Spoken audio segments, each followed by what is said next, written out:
Good afternoon.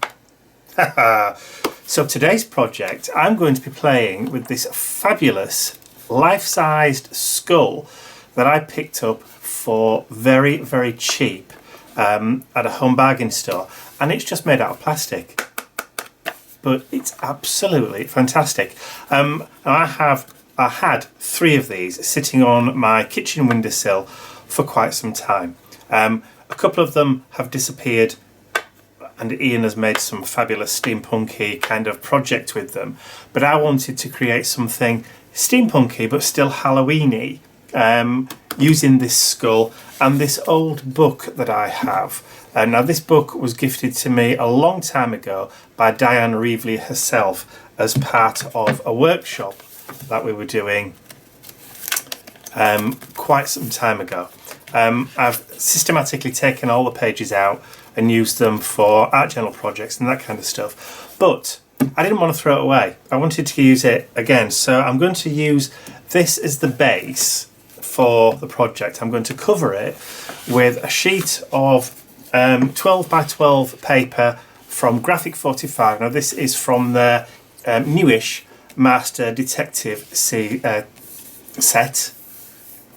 See, has a skull on the front as well, lots of skeletons. It's all kind of Sherlock Holmesy, but I've got this great kind of poison Halloweeny kind of themed paper, which is from the set, that I'm going to use to cover the book to create the base that my skull is going to sit on.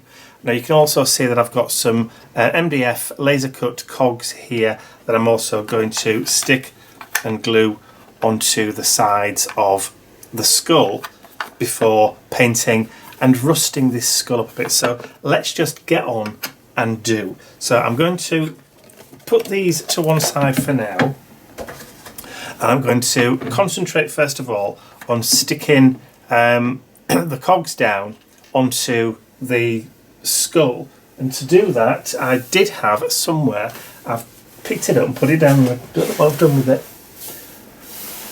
How bizarre is that? Oh, it's there. I can't see for looking. I have some super thick Slap It On gel medium. This is gloss gel medium from Indigo Blue. And I'm going to use this as the glue to stick these cogs down with. Now, that means I need to grab a spatula. Here we go. And I'm just going to grab a little bit of that glue, put some onto my craft mat here, and just use it to butter the back of these cogs. Now the gloss gel medium will take a while to dry, but that's fine. All I need is for them to stick in place and dry for long enough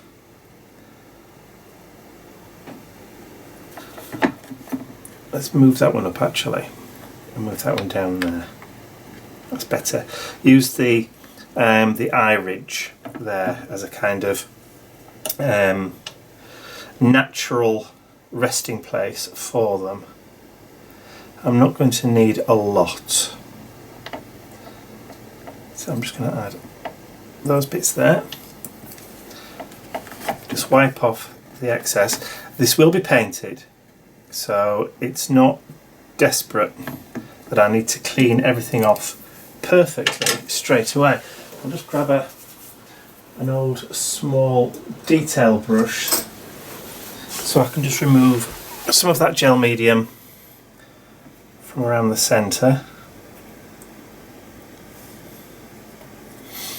Just helps to tidy it up and create some nicer lines, although not really all that necessary. And again, just remove a little bit of that gloss gel medium, just keep it a little bit tidy. So I'm going to leave that to set for a few minutes. I probably will also just give it a quick helping hand with the heat gun, just to kind of get it to grab, and then I'm going to turn it over and add 3 more cogs on the other side just to keep it even, and then we can start on actual painting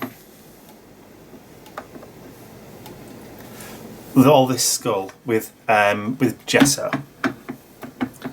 So I'm going to leave that for a bit. So as you can see, those cogs have now started to set. I've added the 3 onto this side as well, but I'm going to put these to one side and then I'm going to work on the book cover and give this a little bit longer to dry before I actually start painting or adding any gesso to it. So I'm going to just give that, put it to one side, and I'll get this cleaned up and then we can start on covering the book. So the first thing I need to do is just remove this branding strip from across the top.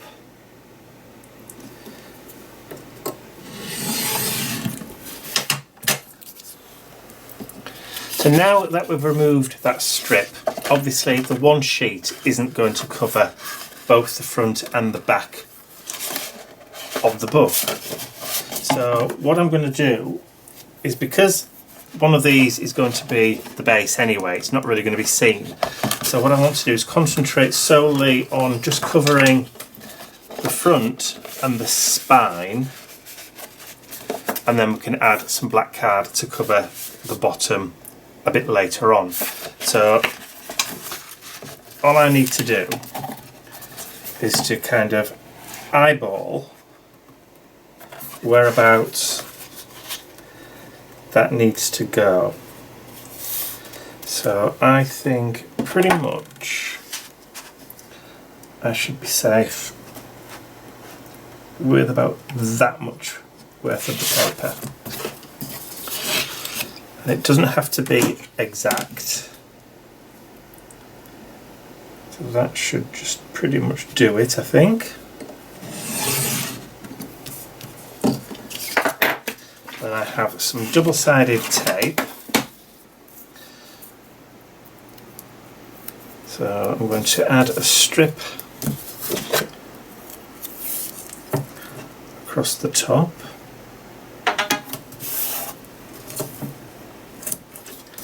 And then I'm going to add some down the sides. I will add glue as well. Just want to add the tape just as a starting point. I'm also going to add a strip down the middle just for it to hold on to.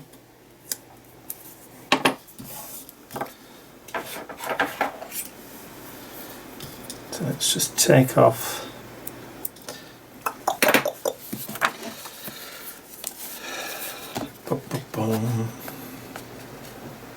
about there, isn't it?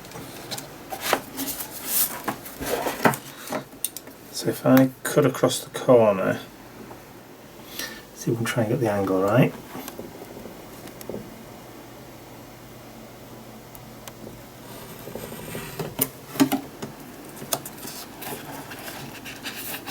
That should do, I think.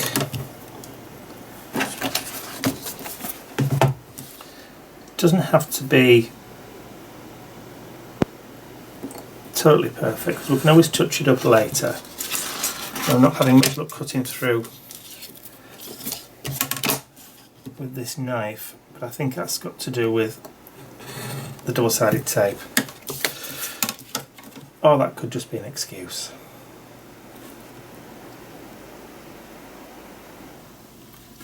If I cut across that corner there.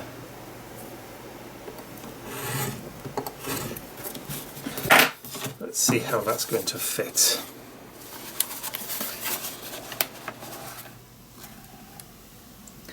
Pretty much spot on. Okay, so let's try and peel the backing off from this tape.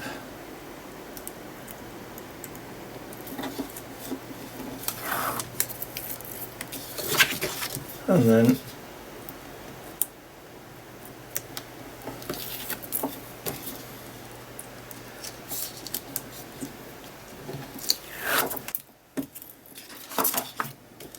struggling trying to get tape backs off is not good video, but it has to be done.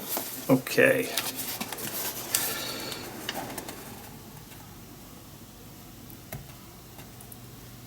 So about there.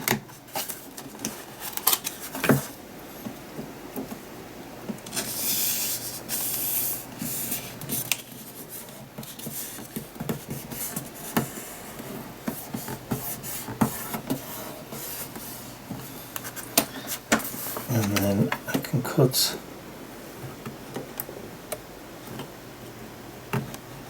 about there.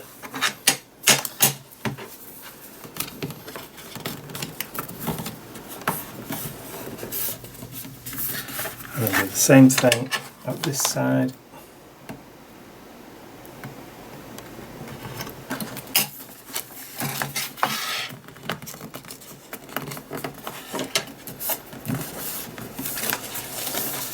And there we have the beginnings of the front of our book cupboard. Obviously, without cutting out all the pages and folding that in, that's going to be quite difficult to cover. So what I'm going to do is I'm going to run some more tape down the spine.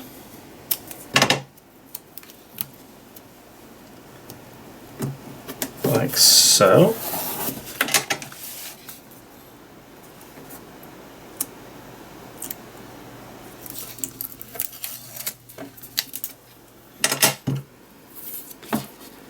Couple of pieces.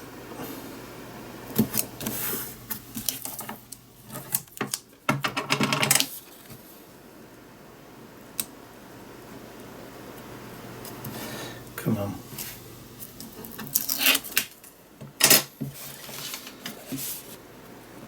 And then curl that round.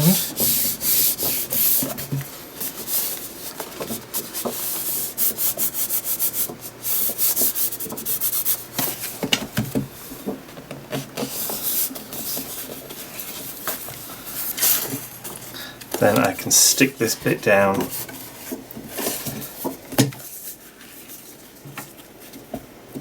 and then I can work on a way in which to cover the back. I might grab another sheet of the same paper and just add a big panel on the back,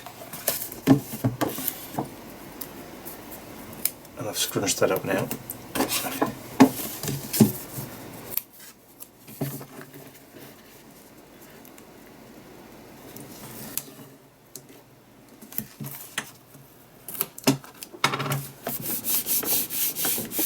Oh, excuse the wobblage. I still need to find a way of being able to secure the camera so that it doesn't wobble properly, or doesn't wobble at all when I'm filming. Try to minimise it as much as possible, but it's still happening a little bit.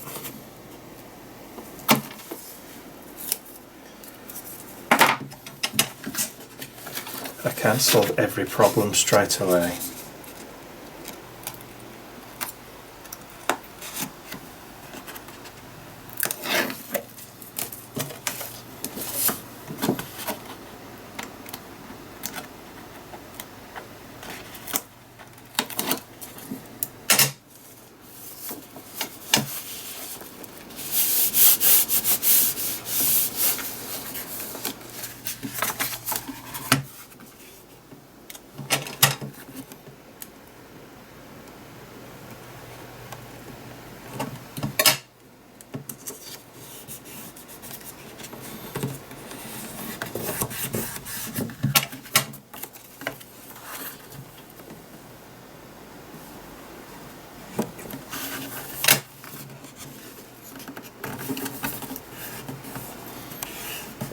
Okay.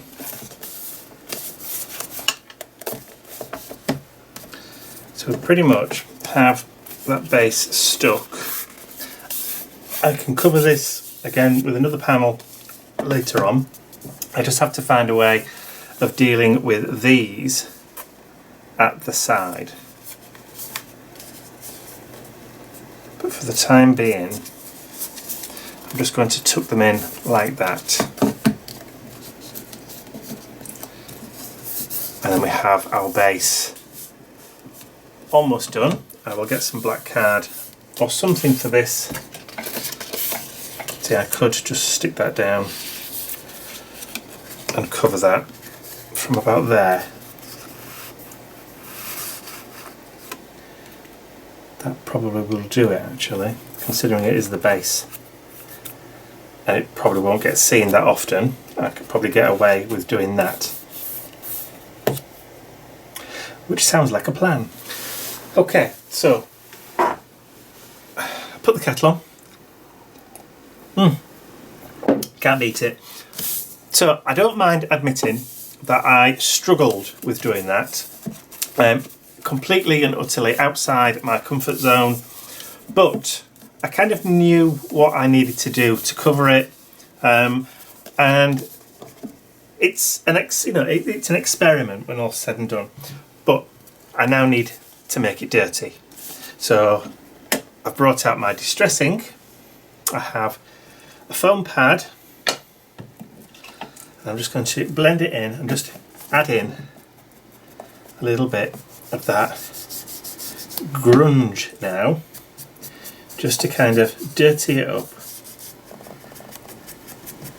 and make it look just that little bit older than it actually is. Make it look like it's been sat there for quite some time.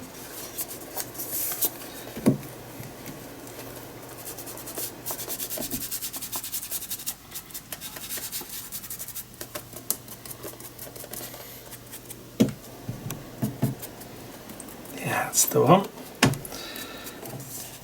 and I'm happy with the way that looks at the minute. So even for a first attempt, I'm going to forgive myself for making a mistake. Because if I don't forgive myself, who will?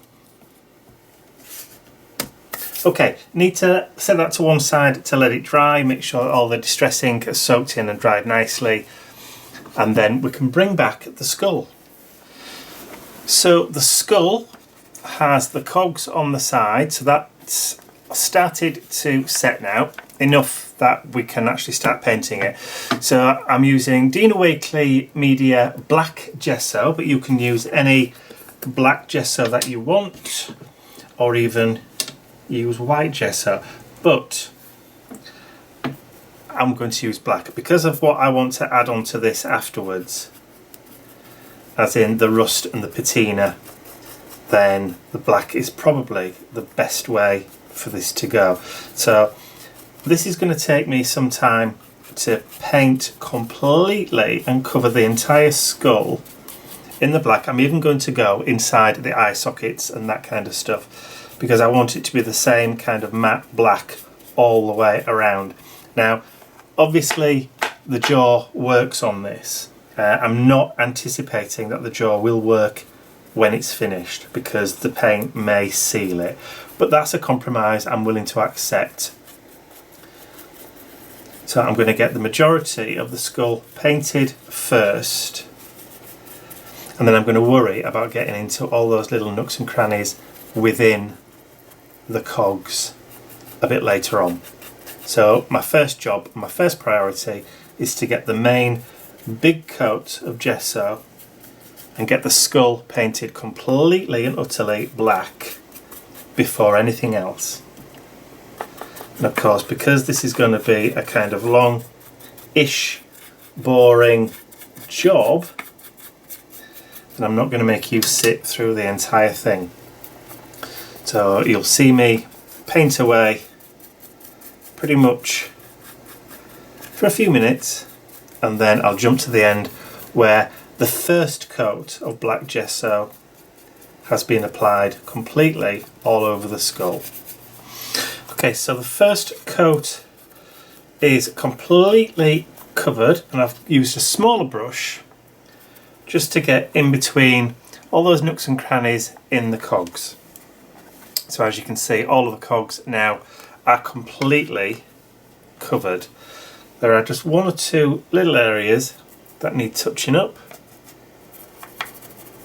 but I think that's just about done it. And although I've said first coat, I'm not actually sure that it needs a second. It's covered a lot better than I thought it would. So I'm just going to give this a quick blast and a quick dry, just to get rid of, or just to dry up all the paint of the gesso that's in those cogs, and I'll be right back. Okay, so now that the first and probably only coat is actually nice and dry, everything's covered all over, including inside the mouthpiece, then I think we're ready to start applying the rust coat. So this is the Rusty for Paper and More from Viva Decor. I have used this a couple of times, but this time I'm going to use a sponge. A sponge to stipple the rust texture all over the skull. Now this probably will take more than one coat because it's dark, and you'll be able to see the black through it. I'll need to build up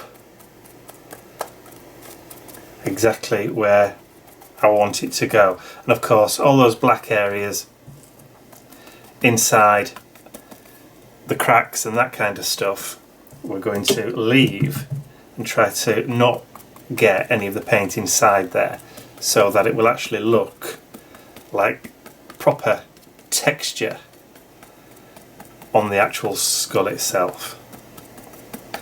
So like I said, this will probably take quite some time, so what I'm going to do is I'm going to pop it onto fast forward for you and play some music. I'll see if I can find some Halloween-y kind of appropriate music to go along with the kind of project that we're doing.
Okay, so the skull is now completely dry and that rust texture looks absolutely fantastic. So what I want to do, I want to introduce some kind of patina into the area around where the cogs are. Now to do that, I'm going to mix up a couple of colours.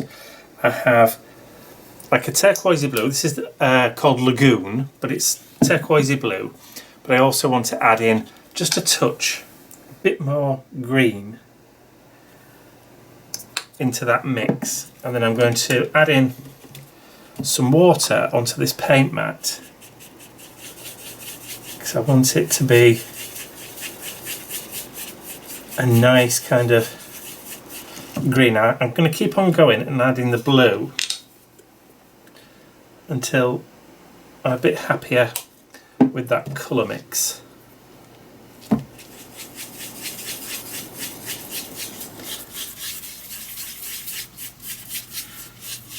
Almost there. And I think actually just a touch of white.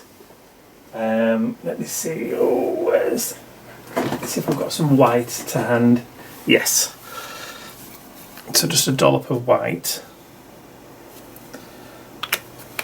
and that should be enough to lighten up the paint to the kind of copper oxidey colour that I was hoping for.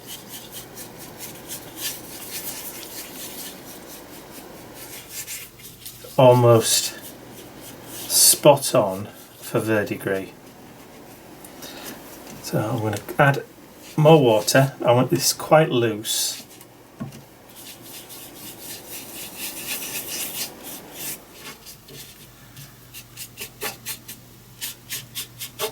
And I'm going to grab a pipette and just try and suck up some of that paint. I don't know whether it's going to reservoir enough for me to be able to pick it up. But if I fold over this paint mat, it should form a kind of valley to do it.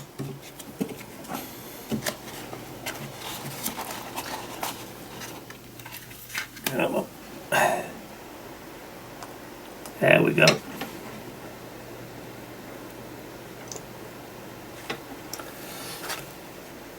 And then I'm going to drop and let it run.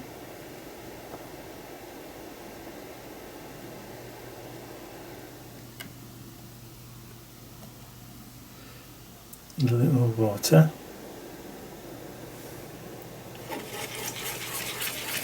Make it a bit runnier. And then just add it and let it run underneath.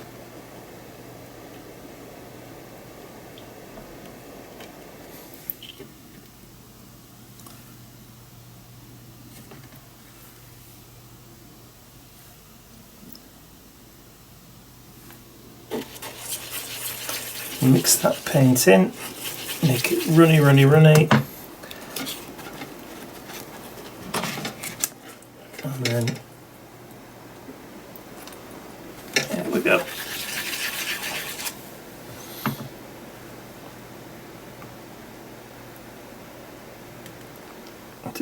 That's it, to naturally run through all the gullies.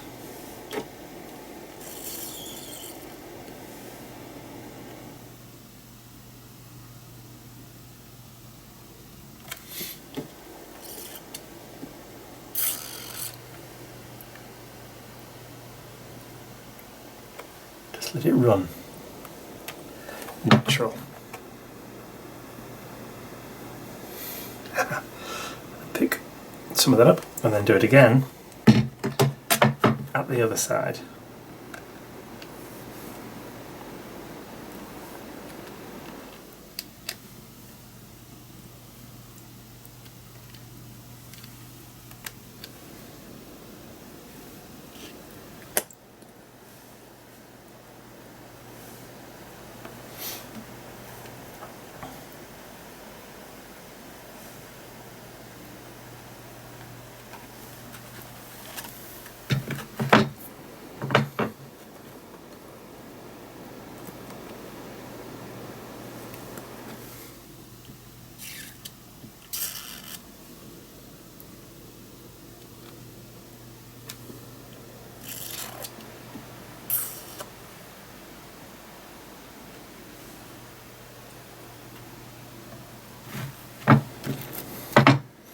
See if we can pick up some of that paint from this side.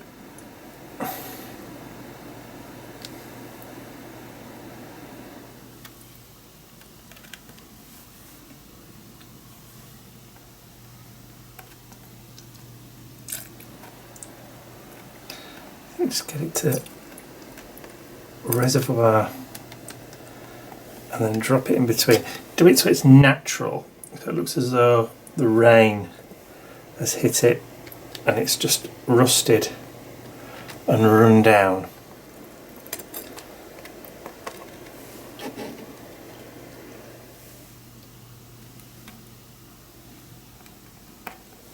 There we go.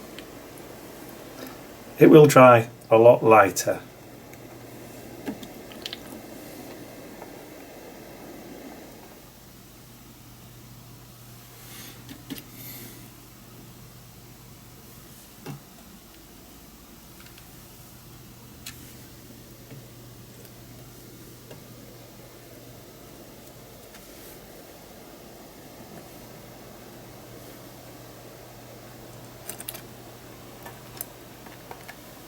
Okay.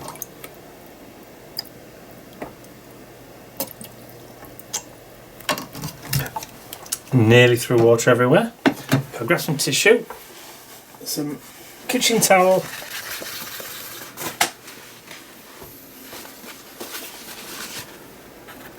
and then we'll get that dried.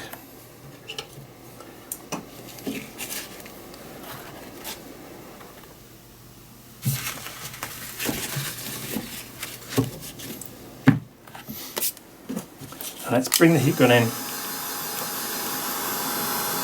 get that dried off. Okay, so that's dried and it's all run down there to create some nice kind of natural weathering, but I want to add some more overall now. So I've put the same paint on the craft mat and I'm just going to mix all three colours together. And then we'll see how that works. A little bit more white, I think.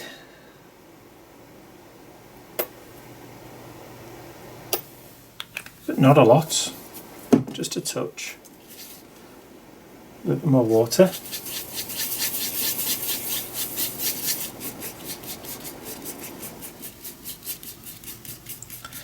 Almost the right kind of shade for copper oxide. And I know this is rust, this is metal, and you don't get patina on iron, but this is what they call artistic license, so don't be leaving me any comments.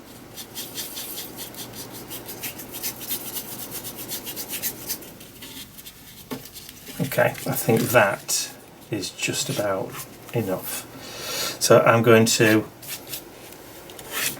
remove as much liquid from there as I can and almost do it now with a little bit of a dry brush,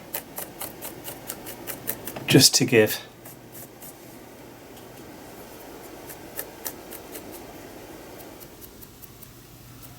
a few of the highlights.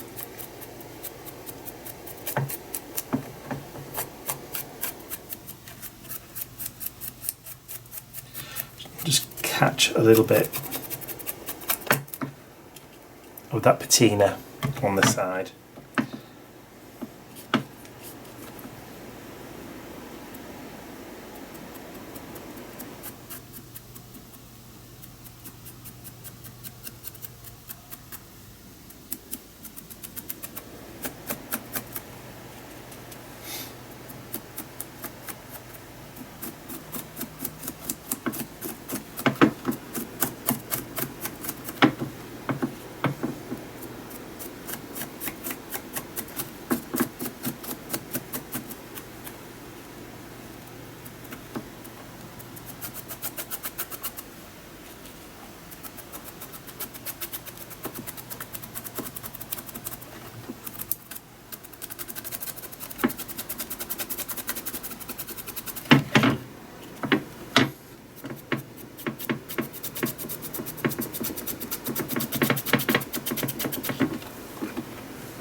I don't think I've quite got it. I can always go back in with a little bit and just cover it back over again. Just break it back down again.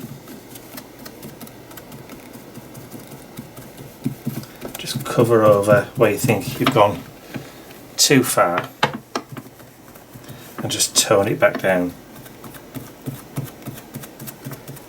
Anything like this, and it's easy to remedy any problems.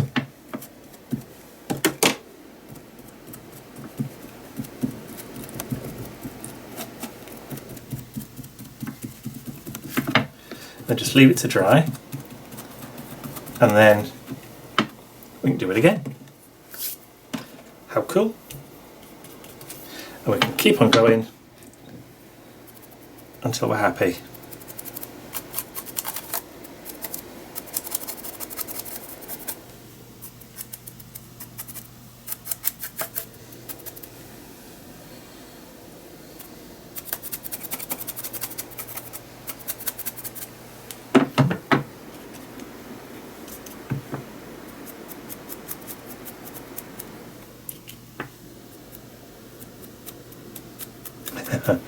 I'm destined not to get those teeth right, but that's okay. I can have as many goes at doing this as I want, as long as it's dry.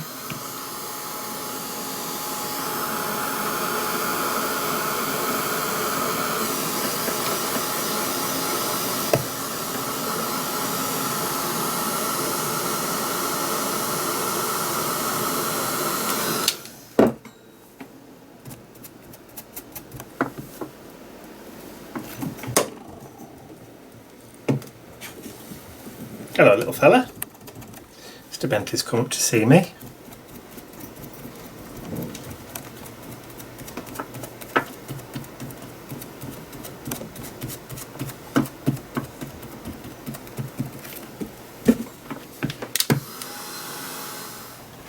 Okay, so I've pretty much gone back over and re-added some more rust and then gone back over again with that patina just to give it a kind of little bit of a highlight. And look, the jaw still works. That was unexpected. I thought the paint would have made it seize up.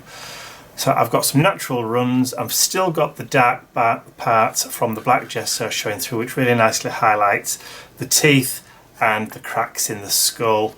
And I think we're ready to stick this down now. So I've brought back the book, and here, just where the mould mark is the point where it will stick. So this is the bit that is going to rest on top of the book.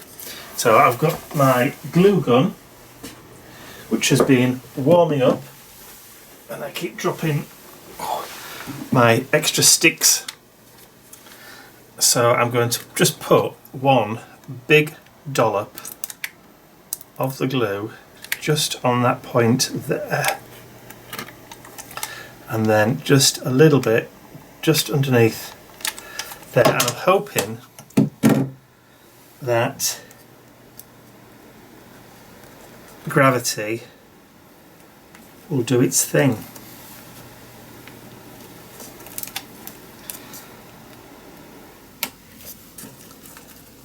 There we go. I'm hoping.